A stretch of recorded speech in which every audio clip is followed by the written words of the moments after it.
वनराज, वनराज उठो, देखो सुबह हो गई, दिन चढ़ाया देखो। वनराज। माँ? क्या बात है, तुम्हारी तबीयत तो ठीक है? तबीयत? हाँ माँ, तबीयत तो बिल्कुल ठीक है। मेरी तबीयत को क्या हुआ है? कहाँ तो सूरज की पहली किरण के साथ ही उठ जाया करता था, और आज अभी तक सो रहा है। ये घाव कैसे लगे? हाँ? घाव? कैसे घाव? कुछ भी तो नहीं है माँ। कुछ कैसे नहीं है? देख कितनी चोटें आई हैं। अरे माँ, ये मामूली खरोंचें तो लगती रहती हैं। ये छोटी मोटी खरोंचें नहीं है। कुछ नहीं माँ, कल रात एक जानवर खिड़की से आ गया था, उसे भगाने में कुछ खरोंचें लग गईं, बस। तुम चिंता मत करो, सब ठीक हो जाएगा। मैं विट्ठल वैद्य को बुला कर लाती हूँ। माँ, विट्ठल वैद्य की क्या जरूरत है माँ? जरूरत कैसे नहीं, लापरवाही की तो जहर पूरे बदन में फैल जाएगा। अच्छा माँ, मैं वैद्य के पास खुद चले जाता हूँ। वैसे भी मैं बद्री से मिलने जा ही रहा था। ठीक है, जल्दी जा। और सुन, आज से खिड़की बंद करके सोया कर, ताकि कोई जानवर अंदर ना आ सके।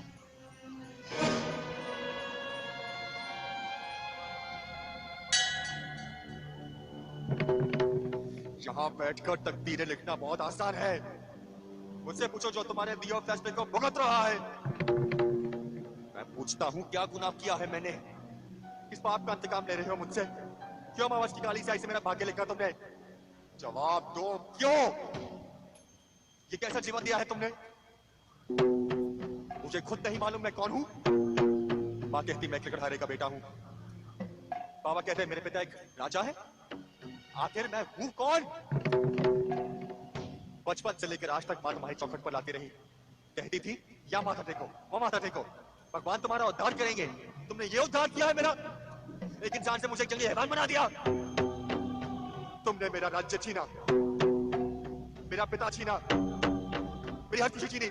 मैंने कोई शिकायत नहीं की, मगर आज तुमने मेरी मानवता, सभ्यता, मित्रता सब छीन ली। क्यों? आखिर क्यों? मुझे दरिंदा बना दिया। ये पाप क्यों कराया मुझसे? क्यों मैंने अपने पति की जान लेनी चाहिए? एक बात ध्यान से सुन लो भगवान, अगर मेरी मां की बात मुझे कोई प्रिय है, वो है बद्री। और अगर बद्री को कुछ हो गया ना, तो मैं तुम्हें कभी क्षमा नहीं करूंगा। भूल जाऊंगा तुम्हारा आदर सम्मान क्या है, भूल जाऊंगा भगवान के बीच में रिश्ता क्या है।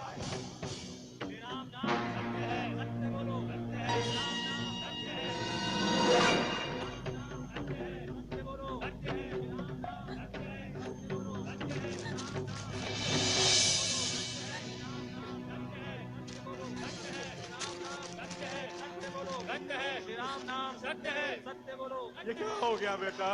ये हमारे साथ कैसा अनर्थ हो गया? सत्य बोलो, सत्य है, श्री राम नाम। गांव में किसकी मौत हुई? बद्री की। बद्री की? हाँ, बद्री से। ये तुम क्या कह रही हो? बद्री की मौत कैसे हो सकती है? वो तो मेरे साथ था। कल रात को किसी जंगली जानवर ने बद्री के जंगल में हत्या कर दी। जंगली जानवर ने? अगर आज मेरा अपना बेटा मर गया होता तो मुझे इतना दुख ना होता जितना मुझे अपने बद्री के मरने का हुआ है। मुझसे वादा करो वनराज, वादा करो मुझसे कि तुम उस जानवर के टुकड़े टुकड़े कर दोगे जिसने बद्री को हमसे छीन लिया। ऐसा ही होगा उर्वशी। बाबा, मैं उस दरिंदे को नहीं छोड़ूंगा, नहीं छोड़ूंगा।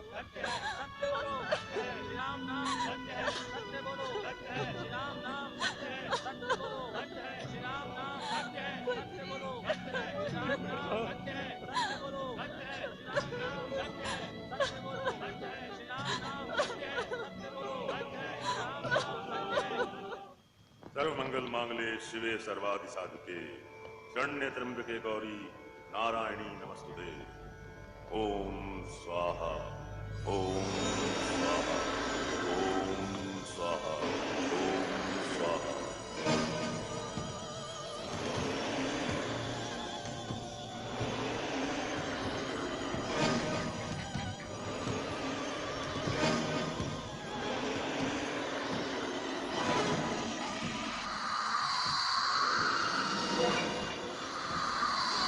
ये शुभ संकेत नहीं है, अवश्य ही कोई अशुभ घटना घटी है।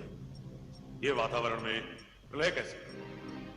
ऐसा संकेत, ऐसा ही वातावरण आज से 21 वर्ष पूर्व घटा था। जब महाराजा प्रताप सिंह के पुत्र ने जन्म लिया था, फिर कोई अमंगलकारी घटना हुई है।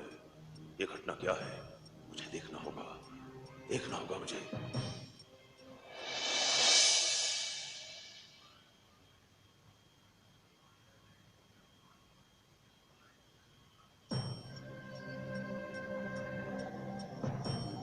अंततः राजकुमार को अमावस की काली छाया ने अपनी चपेट में ले लिया।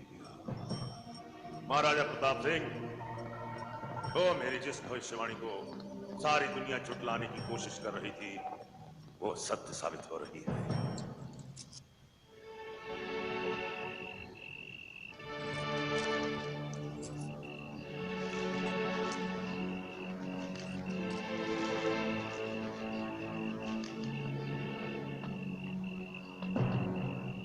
आप सब लोग इस समय यहाँ? क्या बात है? राजमाता, हम रात्रि के इस समय यहाँ आकर आपको कष्ट नहीं देना चाहते थे, परंतु हमें विवश होकर यहाँ आना पड़ा। हमने कभी सोचा भी नहीं था कि हमारे साथ इतना बड़ा विश्वासघात किया जाएगा। विश्वासघात? कैसा विश्वासघात? इसका उत्तर तो कबीले के सरदार ही देंगे कि ये क्यों हुआ, कैसे हुआ और क्यों इसे होने दिया गया। क्या किया वनराज ने? ये तो बहुत ही दुख की बात है कि हमारे साथ क्या बीती और आपको कुछ पता ही नहीं। बिल्कुल इनकार कर रही हैं आप कि सच्चाई क्या है। सच्चाई? कैसी सच्चाई? तो साफ साफ सुनिए राजमाता। जिस दिन वनराज की कबीले का सरदार बनाने की घोषणा हुई थी, उस दिन हमें यह आश्वासन दिया गया था कि सरदार हमारी और गांव की रक्षा और सुरक्षा करेंगे, परंतु ऐसा कुछ नहीं हुआ और हमारा बद्री हमसे छीन लिया गया, हमेशा हमेशा के लिए। जिस समय यह हादसा हुआ उस समय तो राजमाता, हम किसी पे दोष लगाने नहीं आए, हम तो केवल अपनी व्यथा सुनाने आए हैं। यदि आपको अनुचित न लगे और आपकी आज्ञा हो तो मैं कुछ कहूं। क्या कहना चाहते हो? राजमाता, सारे गांव को इस बात का मान था कि जब भी उन पर कोई संकट आता है, कोई दुख की घड़ी आती है, तो राजमाता स्वयं उनके घर पहुंचकर उनके दुख का हाल पूछती हैं, उनके आंसू पोंछ देती हैं, हमारे सिर पर ममता का हाथ रखकर हमारा दुख हर लेती है। परंतु अब इतनी बड़ी घटना घट गई, हमसे हमारा बद्री छीन लिया गया, सारा गांव शोक में डूबा हुआ है और आपकी तरफ से ढारस के दो शब्द भी नहीं आए। विठल वैद्य, ये सच है कि बद्री के मौत पर मैं आप सबसे मिलने नहीं आ पाई, लेकिन मुझे उसकी मौत का दुख जरूर है और मैं आप सबको ये विश्वास दिलाना चाहती हूँ कि वनराज आपकी पूरी पूरी सुरक्षा करेगा। अब हमें वनराज पर कोई भी भरोसा नहीं है। हमें ऐसा सरदार चाहिए जो हमारी रक्षा कर सके, हमारे संकट दूर कर सके। आज बद्री की मौत हुई है, कल किसी और की होगी। सारा गांव भय से कांप रहा है। ऐसे कैसे वनराज पर विश्वास किया जाए? आप सब लोग ये चाहते हैं कि वनराज को उसके पद से हटा दिया जाए? आप लोगों की खामोशी का मतलब? कोई नहीं चाहता मैं अपने पद पर रहूं? अगर ऐसी बात है तो मैं अभी इसी वक्त अपने पद का त्याग करता हूं। नहीं, वनराज अपने पद से नहीं हटेगा। वो सरदार है और रहेगा। नहीं पद्मा, नहीं। गांव वालों को आश्वासन नहीं, इंसाफ चाहिए। और इंसाफ तब हो सकता है जब वनराज उस खूंखार जानवर को मारकर उसकी लाश गांव वालों के सामने ला कर फेंके। सुंदरवन के इतिहास में ये पहला मौका है जब किसी सरदार पर से लोगों का विश्वास उठ गया। विश्वास का उठ जाना बहुत बड़े संकट की बात है भैया। हाँ, अब वनराज के पास सिर्फ एक ही रास्ता है। वो फिर से लोगों का विश्वास जीतने की कोशिश करे और जल्द से जल्द उस जानवर की हत्या करे। ये नामुमकिन है। नामुमकिन? ये तुम कह रही हो पद्मा? क्या प्रजा की तरह तुम्हारा भी अपने बेटे पर से विश्वास उठ गया? मैं जानती हूँ भैया, तुमने उसे इस लायक बनाया है कि एक जानवर तो क्या, वो अकेले ही बड़ी सी बड़ी सेना को काट कर रख दे। मगर क्या पद्मा? वनराज उस जानवर का सामना कभी नहीं कर सकता। क्यों नहीं कर सकता? ऐसा कोई कारण नहीं है। कारण है भैया, क्योंकि वो खौफनाक दरिंदा, वो जानवर खुद वनराज है। क्या? हाँ भैया, आचार्य रुद्रनाथ ने 21 साल पहले जो भविष्यवाणी की थी वो कल रात को सच साबित हो गई। इतना बड़ा अनर्थ कैसे हो गया पद्मा? पता नहीं भैया, कुछ पता नहीं। मेरे लाख मना करने के बाद भी कल रात वो घर से बाहर निकल गया और काली अमावस के प्रकोप का शिकार हो गया। लेकिन तुम कैसे कह सकती हो कि वो जानवर वनराज ही है? मैंने खुद अपनी आंखों से उसे जानवर से इंसान बनते देखा है भैया। रात को निकल गया और जब लौटा तो एक अजीब से जानवर की शक्ल में था। मुझे शक ही नहीं, पूरा यकीन है कि बद्री की हत्या उसी ने की है। आज हमारा दिल बहुत उदास और परेशान है। ना जाने क्यों हमें ऐसा लग रहा है हमारे प्रिय पुत्र और रानी पद्मावती पर बहुत भारी संकट आने वाला है। आप विश्वास क्यों नहीं करते महाराज? वो लोग अब इस संसार में नहीं है। उनकी मृत्यु हो चुकी है, मृत्यु। 21 वर्ष बीत गए हैं उनकी मृत्यु हुए। आज अगर उनकी अस्थियां भी ढूंढी जाए तो भी नहीं मिलेंगी। माँ, आप उनके लिए अपशब्द मत निकालिए। पिताजी के जख्मों पर नमक मत लगाइए। आप कृपया करके यहाँ से चली जाइए। आप इन लोगों की बातों पे मत जाइए पिताजी। इन्हें जो कहना है कहने दीजिए। पर मुझे पूरा विश्वास है कि छोटी माँ और भैया जहाँ भी होंगे सुरक्षित होंगे और एक दिन वो आपके पास जरूर लौट कर आएंगे। राजन। आचार्य रुद्रनाथ। हाँ, मैं बिना आज्ञा आपके कक्ष में आ गया क्योंकि समाचार ही कुछ ऐसा है। कैसा समाचार? अत्यंत अशुभ और अमंगल समाचार। मतलब आज आपके पुत्र के 21 वर्ष बाद संकेत मिले हैं। 21 वर्ष बाद आपका पुत्र अमावस की काली छाया की चपेट में आ चुका है। अब आपके विनाश की बारी है। बच सको तो बचो। अब आपका पुत्र आपके लिए संकट की आंधी बन के उठेगा। शांत हो जाइए आचार्य। आप तो हमारे बेटे के रूप को इस कदर पेश कर रहे हैं जैसे कि वो कोई हैवान हो। वो हैवान ही है राजन, हैवान। अब हम आपकी किसी बात पर विश्वास नहीं करेंगे। आप ही की वजह से हमने अपने निर्दोष पुत्र और प्रिय रानी को त्याग दिया, जिसके लिए आज तक हम अपने आप को माफ नहीं कर सकते। आज एक बार फिर आप हमें उत्तेजित करने चले आए ताकि हम अपने बेटे से घृणा करें। मानना ना मानना आपकी इच्छा है राजन। मैं तो केवल आपको सावधान करने आया था। 21 साल पहले जो मैंने कहा था वो आज भी अटल है, सत्य है और आज भी मेरी भविष्यवाणी को कोई झुठला नहीं सकता। आचार्य महाराज, आज मैं आपसे पूछती हूँ, आप हमेशा अशुभ और अमंगल वाणी ही क्यों बताते हैं? आप कोई शुभ और मंगल समाचार क्यों नहीं देते? अपनी जीभा पर नियंत्रण रखो बेटी। विधि का विधान कोई नहीं बदल सकता। सत्य सत्य नहीं हो सकता। राजन, और मैं जो आपसे कहने आया हूँ उसे ध्यान से सुनिए। इससे पहले कि आपके पुत्र की दानवीय शक्तियां आपके राज का विनाश कर दे, अपने पुत्र का अंत कर दो। अंत कर दो अपने पुत्र का राजन। असंभव, असंभव है ये। वो मां पुत्र जीवित नहीं हो सकते क्योंकि मैंने स्वयं अपने इन हाथों से उन दोनों को मौत के कुंड में फेंका है। आचार्य रुद्रनाथ की वाणी असत्य नहीं हो सकती भानु। वो कोई भगवान तो नहीं है। उन दोनों के जीवित होने का कोई कारण नहीं है। कारण तो है। कारण क्या है? आचार्य रुद्रनाथ की वाणी के अनुसार उस पुत्र में दानवी शक्तियों का वास था। हो सकता है उन शक्तियों ने उसकी मृत्यु को जीवन में बदल दिया हो। हाँ, ये सत्य हो सकता है, वरना आचार्य रुद्रनाथ महाराज को चेतावनी देने नहीं आते, उन्हें सावधान करने नहीं आते। सच्चाई जानने के लिए मुझे स्वयं आचार्य रुद्रनाथ से मिलना होगा।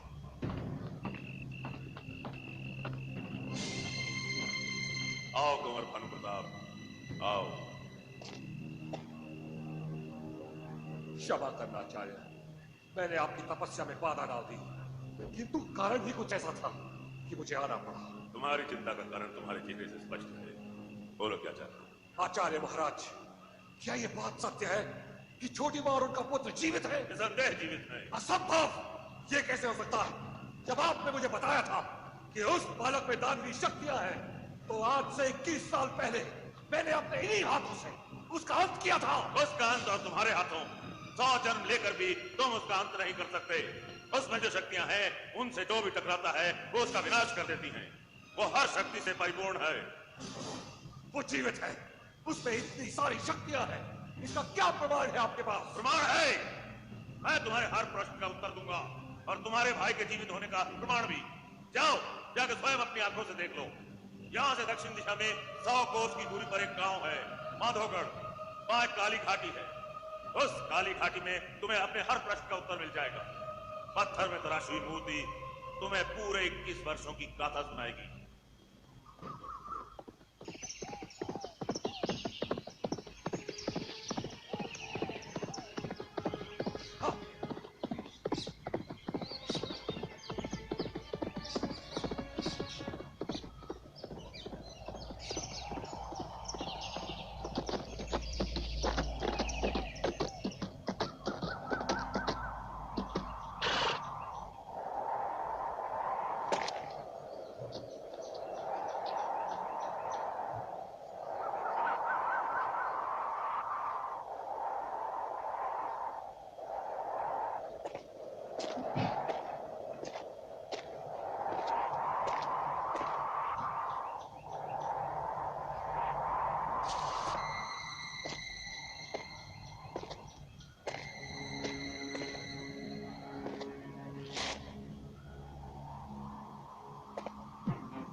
चक्रवर्ती दानव सम्राट राजकुमार अलकापुरी जन्म संवत 1676 अमावस की रात में अलकापुरी में होगा तथा 21 वर्ष की आयु तक एक विचित्र प्राणी में परिवर्तित होकर अपनी मायावी शक्तियों द्वारा विनाशकारी सिद्ध होगा। चक्रवर्ती दानव सम्राट राजकुमार अलकापुरी यानी कि मेरा सौतेला भाई, ये कैसे संभव हो सकता है? संभव है कुंवर, और यही तुम्हारे प्रश्नों का उत्तर भी। आचार्य महाराज आप? हाँ मैं। कुंवर, किसी भ्रम और शंका में आने की आवश्यकता नहीं। ये जो तुमने पढ़ा और देखा यही परम सत्य है। और ये आज की बनाई हुई प्रतिमा नहीं है, ना ही आज का लिखा हुआ। 200 वर्ष पूर्व असुरी सम्राट ने मानव और मानवता के विरुद्ध अपने हस्ताक्षर अंकित किए हैं। ये तुम्हारा भाई मानव के रूप में एक दानव है। अगर ये सत्य है, यही सत्य है, तो इस सत्य का अंत होना चाहिए आचार्य महाराज। अवश्य हो जाना चाहिए, परंतु अब इसे समाप्त करना इतना सरल नहीं जितना तुम समझ रहे हो। भानु प्रताप के लिए कोई भी लक्ष्य असंभव नहीं है। तुम भूल रहे हो भानु प्रताप, इसे मारने की चेष्टा तुमने 21 वर्ष पूर्व भी की थी, परंतु परिणाम कुछ नहीं निकला। जिस पौधे को तुमने सोचा कि तुमने रौंद दिया है, कुचल दिया है, वो आज भी जीवित है। और अब वो पौधा बड़ा होकर एक महान वृक्ष बन चुका है जिसे तुम उखाड़ नहीं सकते।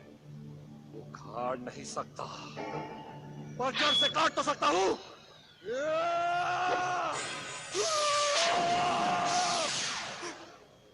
माँ! वनराज, हाँ? पद्मा! पद्मा! पद्मा! तुम्हें कुछ नहीं हो सकता। मेरे बेटे को कुछ नहीं हो सकता। मेरे बेटे को कोई हानि नहीं पहुंचा सकता। कोई नहीं। कहाँ हो तुम पद्मा? कहाँ हो तुम? पिताजी! भाग्यश्री! पिताजी! भाग्यश्री! तुम्हारी छोटी माँ और तुम्हारे भैया कोई बहुत भारी संकट में है। वो हमारी मदद चाह रहे हैं और हम कुछ नहीं कर पा रहे, कुछ नहीं। उन्हें कुछ नहीं हुआ है पिताजी, आप बिल्कुल चिंता मत कीजिए। मुझे पूरा भरोसा है वो जहाँ कहीं भी होंगे सुरक्षित होंगे और एक दिन इस राजमहल में लौटकर जरूर वापस आएंगे। आएंगे तो वो जिनके जिंदा होने की कोई आशा हो। 21 वर्ष बीत गए महाराज, आज तक उनके जीवित होने का कुछ पता नहीं चला। मैं तो कहती हूँ आप उन स्वर्गवासी लोगों को भूल क्यों नहीं जाते? दमयंती, आज के बाद हम अपनी पत्नी और अपने बेटे का कोई अपमान बर्दाश्त नहीं करेंगे। अब हम खुद जाकर उन्हें तलाश करेंगे। तलाश करेगा? किसे? किसकी बात कर रहा है तू? अपने शत्रुओं की। देखा नहीं मेरे चेहरे पे किस तरह रक्त आया था? मुझे बहुत डर लग रहा है बेटा, कहीं कोई अपशकुन ना हो जाए। चेहरे पर यूं रक्त का आना अच्छा नहीं है। ये सब क्या हो रहा है तेरे साथ और क्यों? अजीब अजीब घटनाएं, बद्री की मौत। इसी बात का मुझे डर है बेटा कि कहीं तो किसी बड़े संकट में ना आ जाए। मुझे कुछ नहीं होगा माँ। जो शत्रु मेरी जान लेना चाहता है मैंने उसे अच्छी तरह पहचान लिया है। वो मेरा अस्तित्व मिटाना चाहता है, वो मेरा विनाश करना चाहता है। शुभ शुभ बोल बेटा। मैं तेरे लिए दुर्गा माँ से प्रार्थना कर रही हूँ, वो तेरे सारे कष्ट दूर कर देंगी, तुझे शत्रुओं से मुक्ति दिलाएंगी। माँ मेरा शत्रु कोई और नहीं है, मेरा ही अपना है। भला तेरा अपना तेरा शत्रु कैसे हो सकता है? यही तो मैं आपसे पूछना चाहता हूँ माँ। मेरा अपना कौन है? मेरी हत्या क्यों करना चाहता है? माँ मेरे पिता कौन है? माँ अगर आपने मुझे आज नहीं बताया तो वो मुझे मार डालेंगे। नहीं, कोई नहीं मार सकता मेरे बेटे को, कोई नहीं। माँ वो मेरी मृत्यु का कारण ढूंढ रहे हैं, वो संकेत ढूंढ रहे हैं ताकि वो मेरा विनाश कर सकें। नहीं माँ नहीं, इससे पहले कि वो मेरी ओर बढ़े मुझे उन्हें रोकना होगा। नहीं, तू हरगिज नहीं जाएगा उनके सामने, वो तुझे मार डालेंगे बेटा। और वो तेरे शत्रु आज से नहीं है, तब से है जब से तूने राजमहल में जन्म लिया। राजमहल? मेरा जन्म राजमहल में हुआ था? हाँ वनराज, आज मैं तुझे सब कुछ बताना चाहती हूँ। तू कौन है, तेरे पिता कौन है। मैं आज तक तुझसे झूठ बोलती आई हूँ कि तेरे पिता एक लकड़हारे थे। तो फिर वो कौन थे? थे नहीं, हैं। तू अलकापुरी नरेश, महाराज प्रताप सिंह का बेटा है। आपने मुझसे इतना बड़ा राज छुपा के रखा? मैं मजबूर थी बेटा। जो कष्ट मेरी माँ को मिला है उसके लिए मैं महाराज प्रताप सिंह को कभी क्षमा नहीं करूंगा। ना बेटा, वो तेरे पिता हैं और पिता का अपमान नहीं किया जाता। ये भी सच है कि तेरे पिता साक्षात भगवान स्वरूप हैं। तो फिर आपने अपने भगवान को क्यों छोड़ दिया? सिर्फ तेरे लिए, क्योंकि तुझे श्रापित कहकर महल से निकाल दिया गया तो मैं भी तेरे साथ चली आई। सबके लिए तो अशुभ था, अनिष्टकारी था, पर मेरे लिए तो तू मेरा अपना ही खून था जिसने मेरी ही कोख से जन्म लिया। मैं जानता हूँ माँ, आप मुझसे कितना प्यार करती हैं, लेकिन शायद सच्चाई जानने के बाद मुझसे नफरत करने लगे। नफरत? तुझसे? ना बेटा, तू मेरी शक्ति है, मेरी भक्ति है। मैं तुझे आज भी उतना ही प्यार करती हूँ जितना कल करती थी। हालांकि सच्चाई मैं जान चुकी हूँ। आप सच्चाई जान चुकी हैं? हाँ, मैंने देखा तो किस तरह एक जानवर में तब्दील हुआ। तो दानव है, विनाशकारी है, लेकिन मेरा बेटा है। तेरे लिए मैंने राजपाट, ये समाज, अपना सुहाग सब कुछ ठुकरा चुकी हूँ। बस तुझे नहीं ठुकरा सकी, नहीं ठुकरा सकी मैं श्रापित हूँ, विनाशकारी हूँ, दानव हूँ। आप ये सब कब से जानती हैं? उसी समय से जब तू केवल एक दिन का था। तेरे सिर पर एक निशान है जिसे शास्त्रों में आसुरी चिन्ह कहते हैं। आचार्य रुद्रनाथ ने जो तेरी भविष्यवाणी की थी वो उसी के आधार पर थी। मैं सब कुछ जानती हूँ बेटा, लेकिन उन्हें पढ़ने का कभी साहस नहीं जुटा पाई।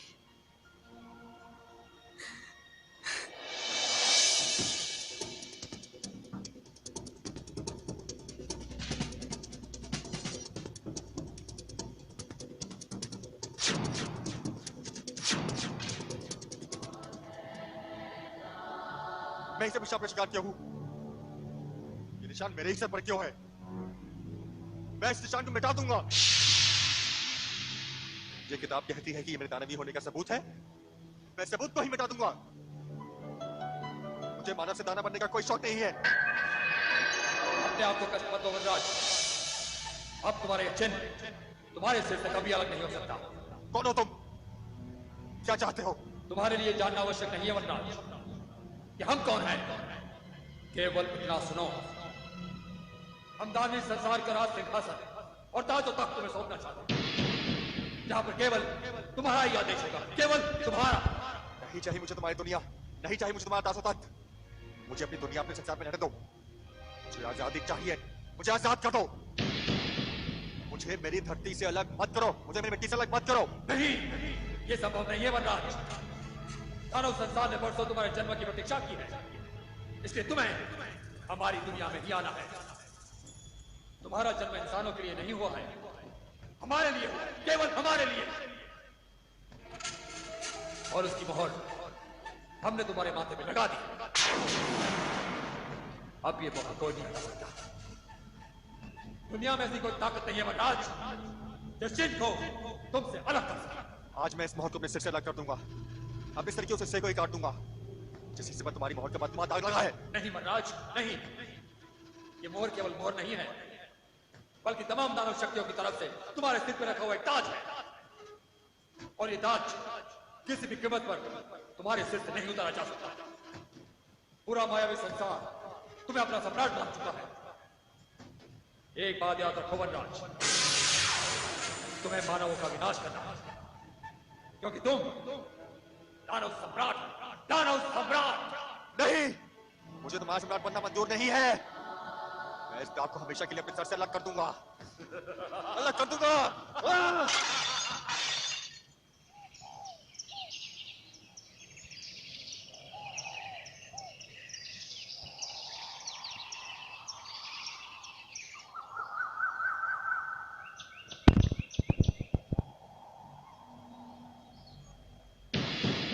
वनराज,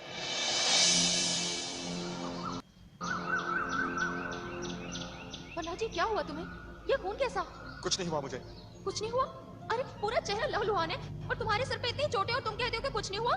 चलो अब मेरे साथ बाबा के पास चलो, यहाँ बैठकर ये घाव नहीं भरेंगे। चलो। मैं कहीं नहीं जा रहा, मुझे तुम्हारी मदद की कोई जरूरत नहीं है। मुझे अकेला छोड़ दो, जाओ यहाँ से। ये तुम्हें क्या हो गया वनराज? तुम सोच भी कैसे सकते हो कि इस हालत में मैं तुम्हें अकेला छोड़ दूंगी? तुम्हारी इस हालत की चिंता मुझे नहीं होगी तो और किसे होगी वनराज? तुम्हें मेरी चिंता करने की कोई जरूरत नहीं है। तुम होती कौन हो? मैं तना हूँ, अकेला हूँ। मुझे अपना दुख किसी के साथ नहीं बांटना है। लेकिन क्यों? ऐसा क्या हो गया है? कुछ तो बताओ वनराज, क्या हो गया जो तुम खुद से इतनी नफरत करने लगे हो? कुछ तो अधिकार है मुझे तुम्हें पूछने का।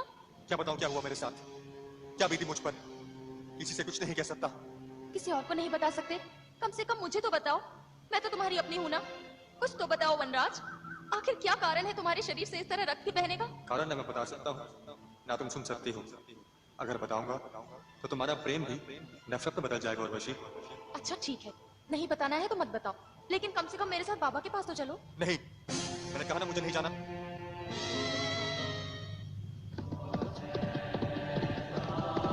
देवधर महाराज! मैं जानता था युवराज कि तुम्हें मेरी जिज्ञासा बेचैन कर देगी, और मैं ये भी भली भांति जानता हूँ कि तुम्हें मेरी आवश्यकता क्यों पड़ी। हाँ बाबा हाँ, आपकी जुबान से निकला हुआ एक एक शब्द सत्य निकला।